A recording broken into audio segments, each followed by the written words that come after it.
మంచిర్యాల జిల్లా లక్సెటిపేటలో మృతి చెందిన రైతు కుటుంబాలకు నష్టపరిహారం ఇప్పిస్తామని హామీ ఇచ్చిన కలెక్టర్ ప్రభుత్వ నిర్లక్ష్యం వల్లే వాళ్లు చనిపోయారని ఉదయం నుంచి జాతీయ రహదారిపై జీవన్ రెడ్డి, మాజీ ఎమ్మెల్యే దివాకర్ రావు, బీఆర్ఎస్ రాష్ట్ర నాయకులు విజిత్ కుమార్, ఇతర బీఆర్ఎస్ నాయకులు ఆందోళనతో దిగొచ్చి బాధిత కుటుంబాలకు 50 లక్షల పరిహారం ఇవ్వాలని కలెక్టర్ పిఎస్కి రికమెండ్ చేస్తామని జాయింట్ కలెక్టర్ రాములు హామీ ఇచ్చారు.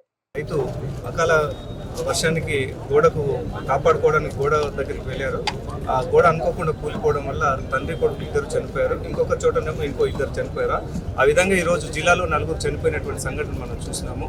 ఈ నేపథ్యంలో ఇక్కడ ప్రజాప్రతినిధులు కానీ ఇక్కడ ఉన్నటువంటి వాళ్ళకి న్యాయం చేయాలని కోరడం అనేటువంటి జరిగింది.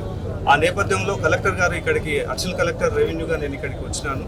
దీనికి సంబంధించి కలెక్టర్ గారు చెప్పినటువంటి అంశం ఏంటంటే, వీళ్ళు మాకు ఒక్కొక్కరికి 50 లక్షల చొప్పున మాకు నష్టపరిహారం చెల్లించాలని చెప్పేసి, వీళ్ళు ఎక్స్గ్రేషియో చెల్లించాలని చెప్పేసి కోరినారు.